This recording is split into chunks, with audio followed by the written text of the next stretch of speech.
Everything changed in a matter of seconds. Think about that for a moment.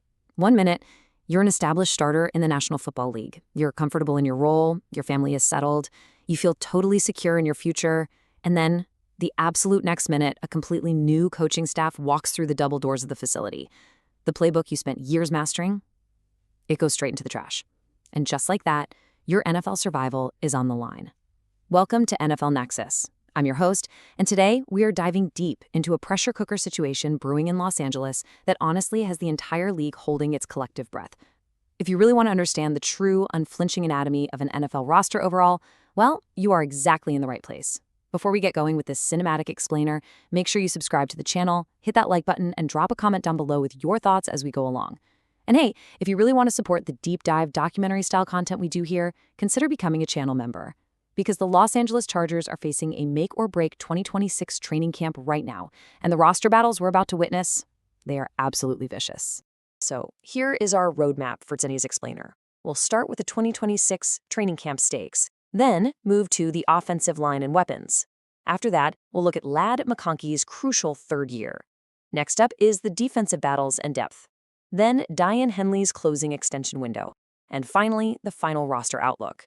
Make no mistake, this is about so much more than just a depth chart. We're talking about livelihoods here. Section 1, the 2026 training camp stakes. You know, when an NFL franchise goes through a massive macro-level transition, it doesn't just change the X's and O's on a whiteboard. It fundamentally rewires the entire culture in the building. It completely shifts the daily expectations, the tone in the meeting rooms, and most importantly, it entirely erases the margin for error. The slate is wiped totally clean. And the tension inside that facility right now, it is literally suffocating. I mean, just look at the sheer weight of these new regimes. You've got Mike McDaniel walking into the building, and listen, he isn't just bringing over a few fresh passing concepts to tinker with. He is dragging in a massive phone book-sized labyrinth of highly complex, timing-based designs. It's an offense that demands unparalleled split-second processing speed from every single man on the turf. And then, across the hall, you've got Chris O'Leary installing a ridiculously aggressive, punishing downhill defensive scheme. His practices, they're already legendary for being these grueling, physical, blood and guts tests of sheer human will. So for the players sitting in that locker room right now, the film they put on tape last year, it simply does not matter anymore. We are witnessing an intense, deeply cutthroat competition for the final 53-man roster. Grown men are fighting tooth and nail for their careers, where even securing a spot on the practice squad is treated like absolute gold. You really have to wrap your head around the psychology of a training camp like this. When McDaniel and O'Leary evaluate this roster, they aren't looking at past loyalties. They do not care where you were drafted. They are looking for exact, precise fits for their highly specialized systems. And if you don't fit the mold, you're gone. Section 2, offensive line and weapons. For years, the single most dominant storyline in Los Angeles was about this desperate, ongoing struggle to protect their franchise quarterback. Now, though, they have a healthy Joe Alt and Rashawn Slater finally ready to bookend that offensive line and form an impenetrable, elite fortress around Justin Herbert. So the excuses, they are officially eliminated. The tackles are completely set. Inside, Cole Strange appears to have a guard spot totally locked down. Meanwhile, you've got rookie Jake Slaughter attempting a really difficult, highly nuanced transition from center to guard to solidify the interior. The physical protection is finally a reality. Herbert will have time in the pocket. But the burning question remains. With all that time, who is he actually going to throw the football to? The anxiety inside the wide receiver room right now is at an absolute boiling point. At the very top of the bubble, you've got your presumed starters, Lad McConkey and Quentin Johnson. But beneath them, man, it is a sheer dogfight. You've got Trey Harris, and some insiders are whispering that he could actually emerge as a potential #1 target in this McDaniel scheme just based on his incredible raw traits and massive catch radius. And then, take a look at Brennan Thompson. He isn't just another guy on the roster. He is one of the only receiver additions that McDaniel explicitly requested. He's a handpicked favorite. And he has been flashing this blazing 4.3 speed, running incredibly precise physics-defying cuts in early camp sessions. Let me tell you, when a new coach brings in his own guy with that kind of raw electricity, the veterans take notice immediately.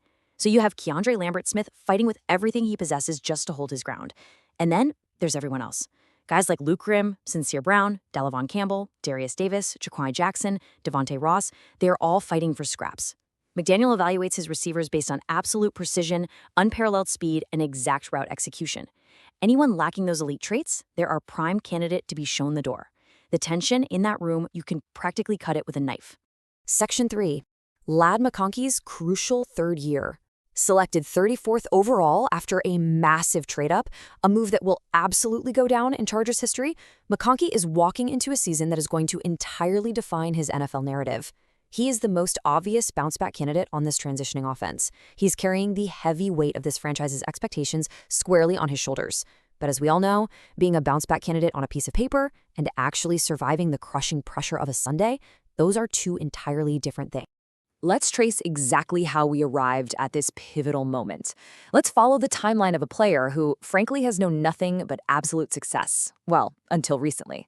Back in high school, down in Chatsworth, Georgia, McConkey was this incredible Swiss Army knife. He played quarterback, running back, defensive back. He was even the punter. That incredibly unique background built a foundational football IQ that eventually led him to 2 back-to-back national championships at Georgia in 2021 and 2022. Then he enters the NFL in 2024, and he just absolutely explodes. A massive rookie breakout. The guy was unguardable. He terrorized man coverage. He routinely broke the ankles of seasoned veteran cornerbacks, and he instantly became Justin Herbert's most trusted, undeniable safety blanket. But then 2025 happens. A crippling sophomore slump. Now, when you actually turn on the tape, you see the truth of the situation. This wasn't some sudden talent regression. No, this was a scheme regression under offensive coordinator Greg Roman, which was severely compounded by a failing offensive line that just couldn't protect the passing game long enough for his routes to develop. Fast forward to today, 2026, the McDaniel reset. We are talking about a scheme that is tailor-made for precise, quick-twitch route runners. The stage is set absolutely perfectly for him. But the spotlight right now, it is blinding. Let's look at the cold, hard evidence of that regression. Year 1 versus Year 2. In his 2024 rookie season, McConkey was electric. 1,149 receiving yards and 7 touchdowns. He was the undisputed focal point of that passing attack. Then, the 2025 slump hits. He drops to just 789 receiving yards and 6 touchdowns. The counting stats suffered dramatically. And, let's not forget the absolute heartbreak of that insane 57-yard punt return touchdown he had, which was completely wiped off the board by a devastating, totally unnecessary team penalty. So yes, the numbers dipped, but the film screams that the elite talent is still very much there. 2026 is critical. He has to prove to this brand new coaching staff that 2024 wasn't a fluke and that he can thrive as the absolute top target in Mike McDaniel's high-octane offense. And listen, if you want to know exactly why the franchise is sweating about this, all you have to do is follow the money. Take a look at the breakdown of McConkey's $9.9 million contract. The guaranteed section of this deal is absolutely massive. Out of $9.9 million, $9.18 million of it is fully, unconditionally guaranteed. He carries a $2.72 million cap hit in 2026, with over $5 million in dead cap value just hanging directly over the organization's head. The front office is deeply financially anchored to his success. They traded massive draft capital to move up and get him. They paid him a $4 million signing bonus. They just brought in a new head coach whose entire system relies on dynamic slot players exactly like him. If Ladd McConkey doesn't bounce back and prove he is a foundational piece of this roster, the ripple effects are going to be catastrophic, not just for the salary cap, but for the entire offensive blueprint moving forward. But here's the thing. While the offense is desperately trying to find its rhythm and solidify its playmakers under McDaniel, a massive dark storm is brewing on the completely opposite side of the ball. Who anchors the defense in 2027? It's the kind of existential question that keeps general managers wide awake at 3 in the morning. Because right now, this defensive core is staring down a terrifying cliff of uncertainty. And the battles we are seeing out on that practice field, they are nothing short of brutal. Section 4. Defensive Battles in Depth. Defensive coordinator Chris O'Leary has arrived in Los Angeles, and he has made one thing abundantly, perfectly clear from day one. He does not care about your veteran pedigree, not even a little bit. He cares about aggression. He cares about execution. And that raw philosophy has created this highly volatile, practically hostile environment in camp. You've got these unexpected, incredibly hungry young players who are actively hunting the established veterans for their jobs. The defensive shakeup is happening right in front of our eyes, in real time. Look at the edge position. You have a seasoned, highly established veteran in Bud Dupree, but right now, today, he is feeling the intense breathing down his neck pressure of an undrafted free agent named Notebook Tucker. Why? It's simple. Tucker played under Chris O'Leary in college. He knows the intricacies of the system inside and out. He speaks the defensive language fluently. In a transition year like this, that kind of deep familiarity is a massive, tangible advantage. Then you have former first-rounder Akeem Mesidor, who is currently being tasked with the incredibly heavy burden of righting the ship and somehow counterbalancing the massive loss of Odafe Owe. But honestly, perhaps the most shocking development of all is happening at the linebacker spot. Consider the dramatic, sudden fall from grace of Junior Colson. Just a short time ago, this guy was viewed as a highly touted pick, a foundational cornerstone of this defense's future. But this league, it stands still for absolutely no one. Marlowe Wax, a guy who flashed pure, unadulterated violence and elite instinct as a starter against the Broncos' first-team offense last year, is impressing so deeply in O'Leary's system right now that he has put Colson strictly on cut watch. Think about that. A former premium asset is now literally fighting for his NFL life.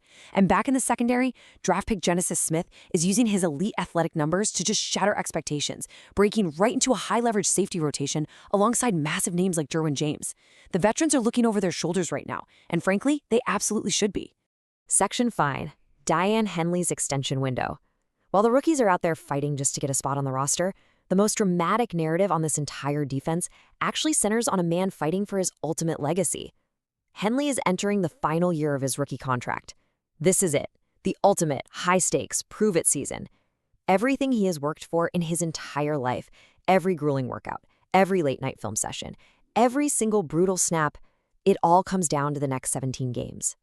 If you really want to understand his immense value to this franchise, you just have to look at the sheer physical toll he took for this team last year. In 2025, the linebacker snap disparity was utterly staggering. Henley played nearly every single defensive snap. He logged more than double the defensive snaps of the next closest linebackers, Troy Dye and Denzel Perryman. He wasn't just a part of the defense. He was the undisputed engine of the middle of the field. And now, under Chris O'Leary's new scheme, linebackers are going to be used even more aggressively. They are the tip of the spear. They're asked to violently plug gaps and take on enormous 300-pound offensive linemen down after exhausting down. Henley is directly in line for an identical, physically punishing workload this year. He is entirely indispensable, at least for now. But to truly, deeply appreciate those snaps he took, we have to talk about the immense adversity he faced behind the scenes. 2025 was a rocky year, sure, but look at the hurdles the man navigated. Playing that many snaps in the National Football League is brutal enough on a perfectly healthy body, but to do it while your physical form is actively failing you, Henley had to overcome a severe illness early in the season that completely drained his body and legitimately threatened to sideline him for weeks. And off the field, he had to navigate a profound, deeply personal tragedy. I mean, to strap on the helmet, run out of that tunnel, and confidently call the defensive signals while your mind is weighed down by off-field devastation, that takes a completely different kind of armor. Through all of that intense physical exhaustion and emotional devastation, he still went out there on Sunday and took more than double the snaps of anyone else on that unit. He has publicly vowed that 2026 is going to be an elite year 4 jump for him. The resilience, it's completely unquestioned. But the NFL is a ruthless, unforgiving business, and resilience alone doesn't sign the paychecks. Production does. Section 6. The final roster outlook. We have zoomed in on the micro-battles, the heartbreaking storylines, the intricate contract details, and the sheer physical toll of this violent game. But how do all these individual, life-altering fights forge the collective destiny of this franchise? What actually happens when the dust finally settles on this 2026 training camp? All of these individual battles, they are slowly building toward a massive, looming linebacker crisis. This isn't just about Diane Henley securing his own bag. Look at this list. Diane Henley, expiring contract. Denzel Perryman, expiring contract. Troy Dye, expiring contract. The entire core of the Los Angeles linebacker room could theoretically walk right out the door at the end of this season. And standing in the shadows, looming quietly over every single snap they take this year, is the 2027 NFL Draft, which is heavily projected to feature a historically elite linebacker class. Diane Henley is not just playing for his own money right now. He is playing to convince this new front office not to scrap the entire unit and draft his replacement next April. If he plays like a star, he gets the massive life-changing extension, and guys like Marlowe Wax slot in right beside him for the next half-decade. But if he fails to take that step, the Chargers are going to face a massive, undeniable long-term void in the middle of their defense, essentially forcing a total ground-up reset. So we are left with the ultimate franchise-altering question. Will this intense, high-stakes pressure forge a hardened championship-caliber roster, or will it break them, forcing a total, painful rebuild in 2027? Like we said at the start, everything changes in a matter of seconds in the NFL. Every single rep in this training camp, every drop pass by a receiver on the bubble, every missed tackle by a veteran looking over his shoulder, it all carries the suffocating weight of a franchise's future. Thank you for joining me on this deep dive into the 2026 Chargers. Remember to subscribe to NFL Nexus, like this explainer, and drop a comment below on who you think makes the final 53-man cut and who gets left out in the cold. And for the true diehards who want to see more, hit that join button and become a channel member to support more cinematic breakdowns just like this one. Until next time, keep your eyes on the gridiron.